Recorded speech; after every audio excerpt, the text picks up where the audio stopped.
Assalamualaikum warahmatullahi wabarakatuh. Waalaikumsalam warahmatullahi wabarakatuh. Oke, tidak terasa kita sudah masuk pertemuan ke-20. Ada yang tahu pertemuan keberapa ini? Pertemuan ke-26, Pak. Ya, pertemuan ke-26. Artinya masih ada 26 ya. Berarti pertemuan ke-26 ini adalah pertemuan terakhir. Atau saya lihat dulu di Classroom. Oke, pertemuan ke-20, 25 atau 26 ini? 26, Pak. 25 minggu lalu. Oh, 25 minggu lalu ya? Oke. Pak. Kalau begitu, ini pertemuan terakhir ya. Oke, berarti ini pertemuan terakhir. Materi apa yang akan kita bahas? Silahkan dilihat di layarnya, yaitu bagian D ya. Oke. Saya lihat dulu bagian D. Oke, ini.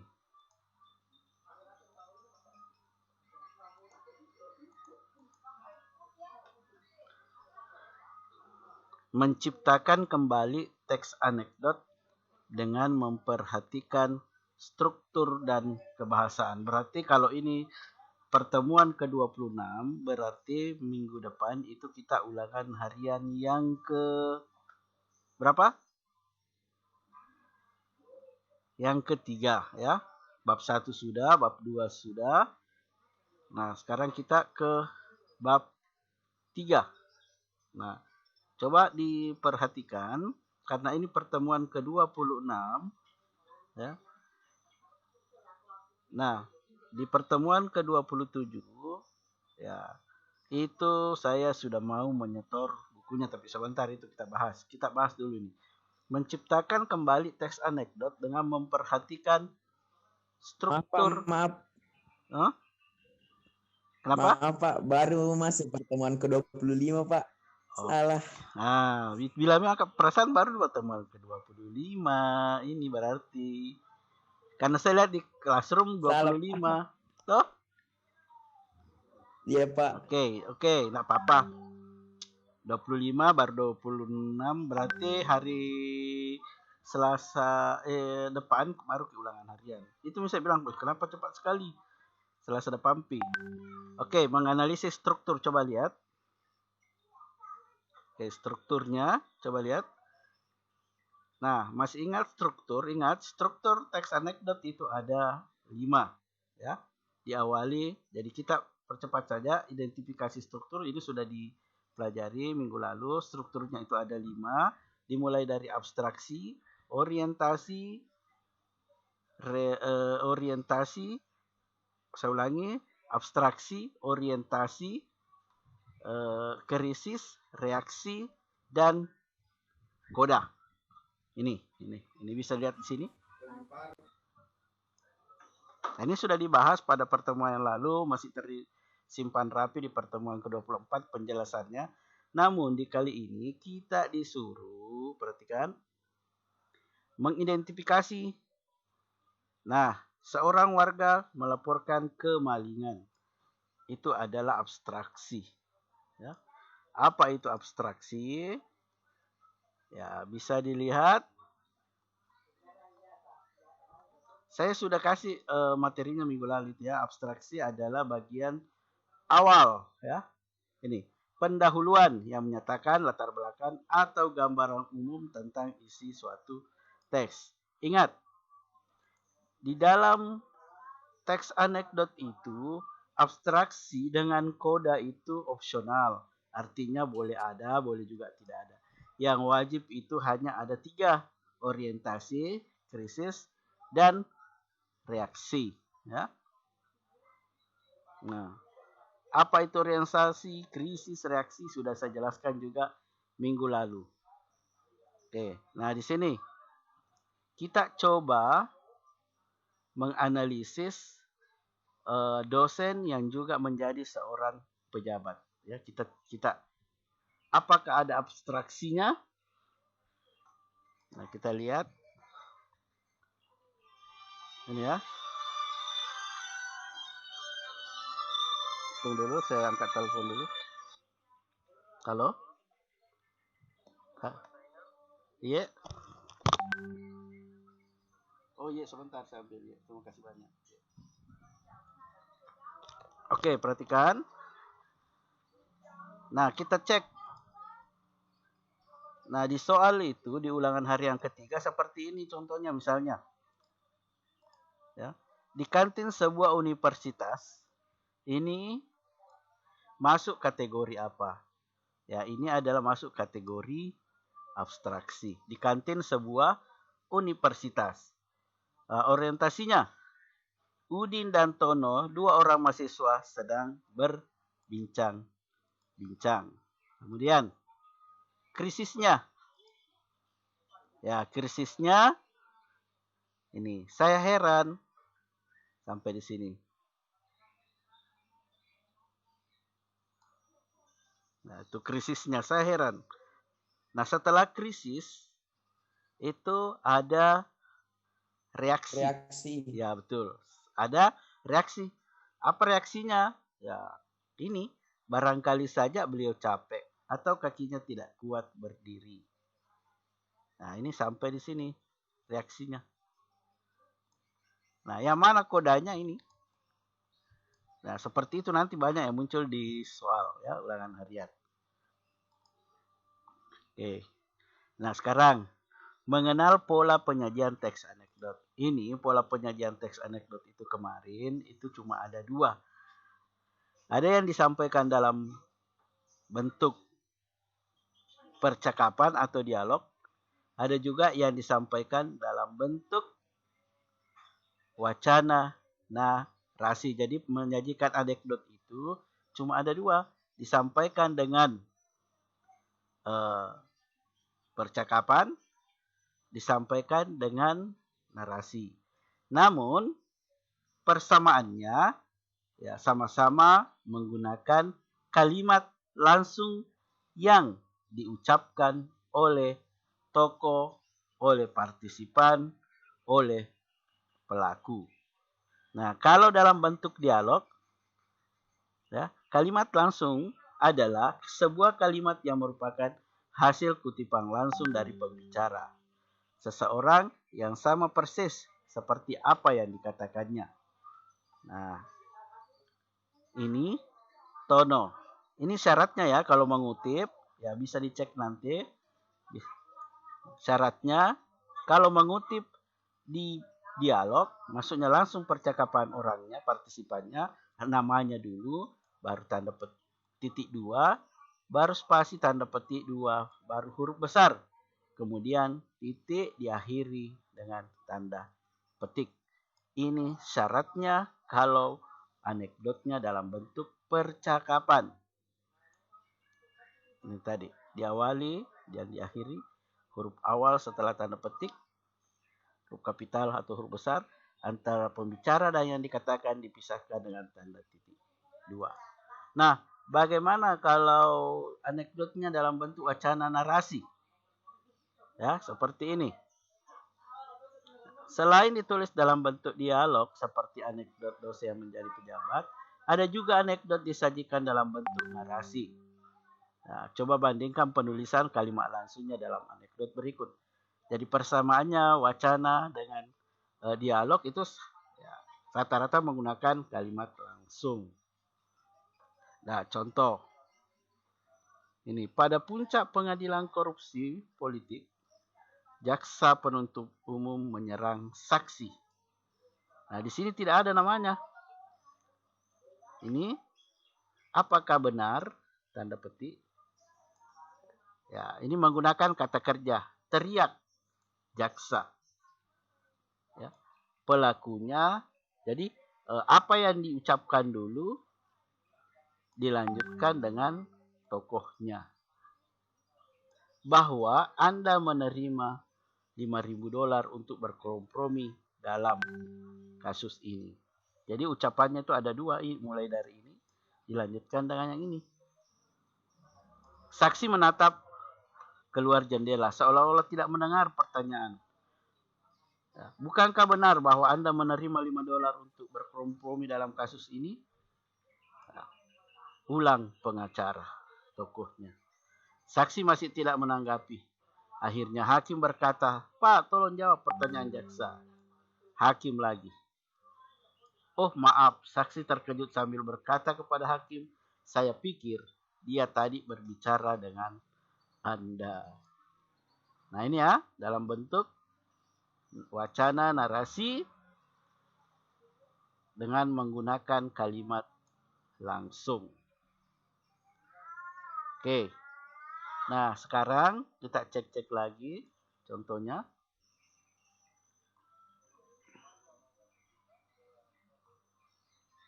Nah, coba perhatikan.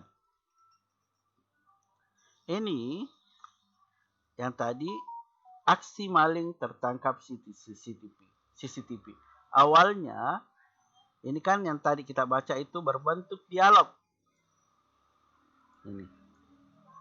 Namun wacana yang berbentuk dialog bisa dirubah menjadi anekdot yang dalam bentuk dialog itu bisa diubah menjadi wacana narasi. Seperti ini contohnya. Lihat. Seorang warga melapor kemalingan. Pelapor, "Pak, saya kemalingan." Ini kemalingan kepada kepolisian. "Pak, saya kemalingan," lapornya. Oke, perhatikan. Kemalingan apa? Ya, sama aja dengan di sini. Cuma, apanya yang cuma? Ya, ada yang dalam bentuk dialog, ada yang bentuk narasi. Nah, nanti periksa memang nota wacanata apakah anekdotmu, apakah anekdot yang kamu buat itu dalam bentuk dialog atau dalam bentuk narasi, karena nanti ada pertanyaannya di pertemuan berikut. Oke, nah sekarang kita pindah ke tadi struktur, sekarang kita ke kebahasaan teks anekdot. Nah, di sini kebahasaan teks anekdot itu yang pertama menggunakan kalimat yang menyatakan peristiwa masa lalu. Ya, misalnya 3 hari yang lalu, ya, pada musim rambutan tahun lalu, ya, menyatakan peristiwa masa lalu. Ya, kalau yang dosen itu di sebuah kantin universitas ada Udin dan Tono bercakap-cakap, berarti sudah kejadian, ya. Kalimat yang menyatakan peristiwa masa lalu. Artinya ini namanya masa lalu berarti itu sudah kejadian. Kemudian menggunakan kalimat retoris. Yang dimaksud kalimat retoris, kalimat pertanyaan yang tidak membutuhkan jawaban. Nah, contoh. Ya, misalnya saya ketemu Sarkasi. Saya langsung tanya, "Sarkasi kan namamu?" Ya, itu tidak membutuhkan jawaban. "Sarkasi kan namamu?"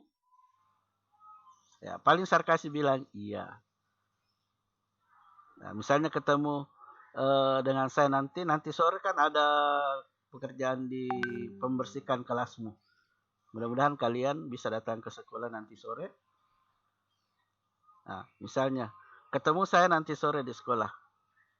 Nah, misalnya Rizka ketemu dengan saya, "Pak Sainal kan?" Ya, atau saya ketemu Alia. "Alia kan?" Ya, pernah saya ada temannya ketemu di Gasebu. Tapi saya tahu namanya. Langsung saya tanya, "Naya kan?" Nah, itu jawabannya sudah ada Naya. Itu namanya kalimat retoris, kalimat pertanyaan tidak membutuhkan jawaban. Kemudian menggunakan konjungsi kata penghubung, bahwa, atau, kemudian, lalu. D. Menggunakan kata kerja aksi seperti menulis, membaca, berjalan. Yang dimaksud kata kerja aksi adalah kata kerja yang sedang melakukan sesuatu. Kalau tadi yang dosen itu ya meninggalkan, berdiri. Kemudian menggunakan kalimat perintah. Seperti tadi tiang jaksa, "Pak, tolong jawab pertanyaan saya. Kalimat perintah infinitive sentence. F. Menggunakan kalimat seru. Untuk kalimat seru biasanya berada di koda atau penutup. Contohnya tadi.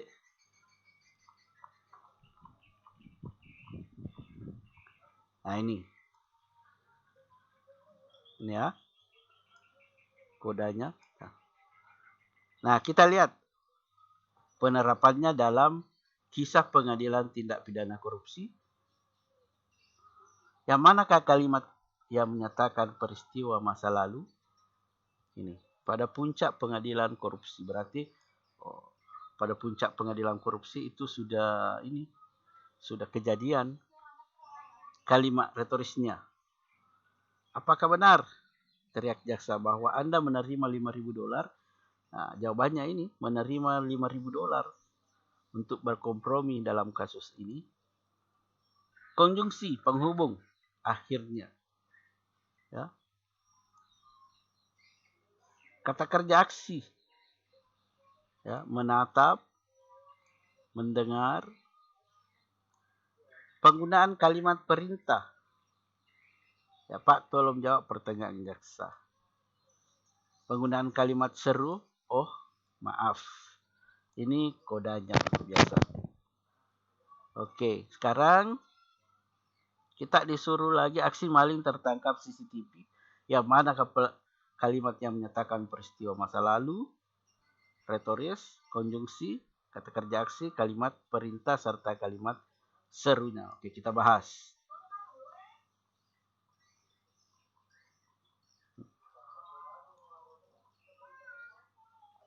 Nah ini. Kalimat yang menyatakan peristiwa masa lalu. Ini contoh kalimatnya. Bukan contoh ya. Contoh. Pada puncak pengadilan korupsi politik. Pada puncak. Ya, ini tadi sudah. Ini. Aksi maling tertangkap CCTV. Unsur kebahasaannya yang mana? Seorang warga melapor kemalingan ya. Jadi ini unsur kebahasaannya semua ada 6. Jadi ada 6 itu. Penggunaan kata kerja aksi. Sedang melakukan. Oh, merekam. Ini sedang merekam. Sedang melihat. Penggunaan kalimat seru. Itu ilegal. Anda saya tangkap. Nah, biasanya itu kalimat seru itu tempatnya ada 2. Ada di krisis, ya, kadang juga di krisis, kadang juga di koda. Itu untuk kalimat seru. Kalimat langsungnya, ya, dalam teks tersebut semua dialog ditulis dalam bentuk drama menggunakan kalimat langsung. Maksudnya ditulis dalam bentuk dialog. Kalau bilangnya dalam bentuk drama, ya, berdialog. Kata kerja aksinya berdiri. Kalimat serunya Udin. Oke. Sampai di sini ada yang ingin ditanyakan? Saya Pak mau bertanya. Silahkan. Itu majas ironi Pak termasuk dalam unsur kebahasaan teks anekdot Pak? Iya. Majas ironi adalah majas yang berbentuk sindiran. Nah, sedangkan anekdot kalau tidak ada sindirannya berarti dia bukan sebuah anekdot. Karena syaratnya harus memuat sindiran atau majas ironi. Oke, kita lihat di buku yang lain membahas itu. Oke. Saya perlihatkan unsur kebahasaan yang lain. Ini tadi struktur ya. Kita cari yang membahas unsur. Nah ini. Unsur kebahasaan teks anekdot yang lain itu bisa dalam bentuk bahasa partisipannya. Siapa partisipannya? Ya tokohnya. Jadi kalau ada soal yang mengatakan partisipan, berarti orang yang terlibat pada cerita itu. Ya, pelaku dalam cerita. Nah, siapa? Ya, lihat siapa nama yang ada di situ, siapa gelar yang muncul di situ. Ini kayak ini Pak Camat, Pak Jaksa, Pak Hakim, ini polisi, beruang. Nah, yang kedua, ya di mana latarnya? Ya, biasanya itu latarnya adalah berbentuk suasana. Suasana sore, suasana malam. Ya, itu kalau berbicara latar suasana. Kalau latar tempat, ya bisa nama kampung, bisa posisinya itu kejadian kayak ini di hutan. Ya, kalau latar waktu pada suatu malam. Ya, tadi latar suasana. Ya, misalnya kalau kita bercerita horor, ya, pernah mendengarkan cerita anekdot horor. Seandainya kita di kelas, saya langsung kasih contohnya ini. Ada cerita anekdot, cerita horor, tapi dia anekdot. Pernah Mika saya ceritakan itu Vampir yang 3 di sini. Halo? Yang itu gak Pak yang menghisap darah, Iya. yang 3 vampir dari Amerika. Ya, yang menghisap darah yang dari Indonesia baru belum bisa 1 menit kembali ini berdarah mulutnya. Sudah tahu? Sudah Pak. Oke. Nah, kalau itu sindirannya kalau melakukan pekerjaan jangan terburu-buru. Ya, sindirannya itu cerita horor. Nah, sekarang alur kronologis. Ini untuk alur kronologis silahkan nanti persingkat, ada nanti pertanyaan ini. Persingkat anekdotnya tanpa merubah alur ceritanya. Ya. Ya, tapi itu ditandai dengan konjungsi, kata penghubung. Nah, ini tadi pertanyaan sarkasi, majas, ironi. Anekdot menyampaikan kritik secara halus dengan sindiran, sehingga terdapat majas ironi atau sindiran halus. Nah, tadi kalimat seru, ada yang dalam bentuk tanda tanya, ada kata wow, ho, deh, tanda tanya 3 tadi. Kalau ini saya ngaku deh, saya kelinci. Ini kalimat serunya. Sedangkan kalimat retoris, kalimat pertanyaan yang tidak membutuhkan jawaban. Ya, mencuri itu melanggar hukum, bukan? Ya, menyontek itu perbuatan tidak baik, bukan? Oke, untuk tugas ya, karena kita BDR, kalau ada yang mau pergi kerja kelompok, kerjasama dengan temannya, saya tidak permasalahkan. Karena kemarin itu guru sudah rapat evaluasi BDR. Sudah ketahuan semua siswa yang tidak pernah mengumpulkan PR, bahkan ada siswa tidak pernah hadir. Di situ diungkap. Ya. Variasi kalimat langsung dan tidak langsung. Ini tadi juga sudah saya bahas. Kalau berbentuk dialog berarti itu semua full kalimat langsung. Sedangkan tidak langsung kalau menggunakan narasi atau wacana narasi. Kalimat langsung berupa dialog yang diucapkan oleh tokohnya atau pelakunya. Ya. Sedangkan kalimat tidak langsung berisi penceritaan kembali atas ucapan tokoh. Contoh, ya kami siap, jawab mereka. Ya, contoh tadi ada itu, tolong jawab pertanyaan saya. Jawab kata hakim. Kalimat tidak langsung kebanyakan digunakan di analisis wacana yang berbentuk narasi. Konjungsi. Tadi sudah. Kita tidak usah langsung ke penerang atau penjelas. Yang jelasnya menggunakan kata penghubung. Di sini dibagi lagi. Ada penjelas.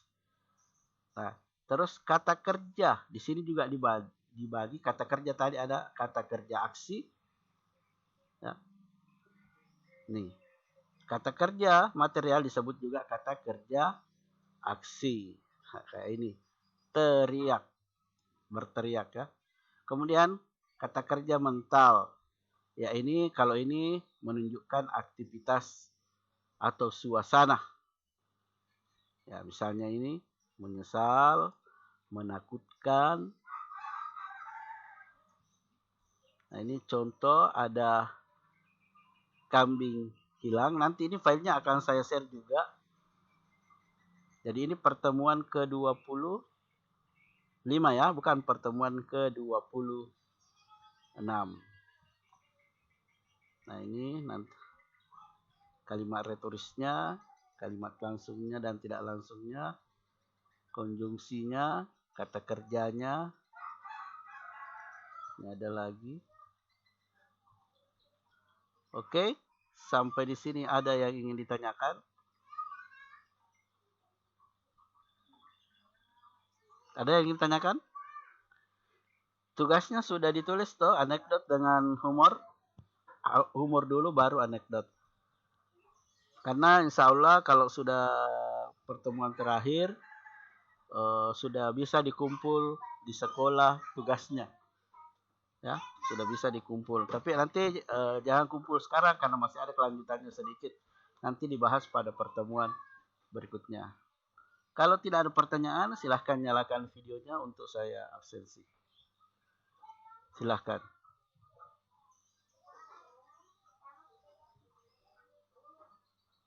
Alhamdulillah, banyak yang hadir. Yang belum menyala, Karina, Ansari, Rizka.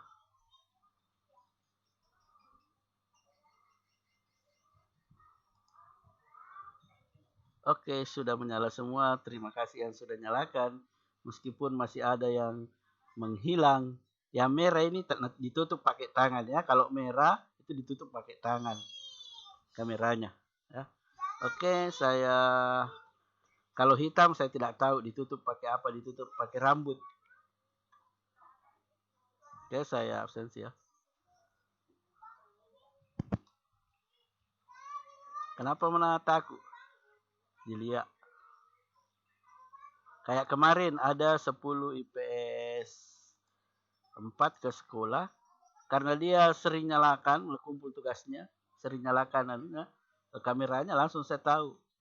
Oh ini Novianti. Nah, nanti kalau Alia saya ketemu saya tidak tahu meskipun selalu hadir. Sarkasi nanti ketemu, oh ini Sarkasi.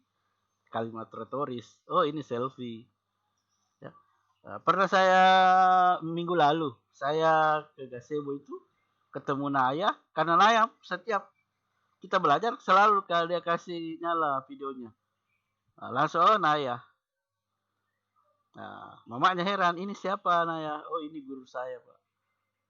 Guru saya Bu. Nah, saya tanya ibunya, saya belum pernah ketemu secara daring. Naya, karena kita belajarnya selama ini adalah virtual. Oke, tidak ada yang mau bertanya? Sarkasi? Pertemuan ke-26. 25. 25, Pak. Jadi minggu depan itu pertemuan terakhir ya, 26. Baru kita ulangan harian. Oke, kalau tidak ada lagi yang mau berdiskusi atau berdialog dengan ucapan Alhamdulillahirrabbilalamin. Pertemuan ke-25 saya nyatakan sudah selesai. Kita lanjut di grup WhatsApp. Assalamualaikum warahmatullahi wabarakatuh. Waalaikumsalam.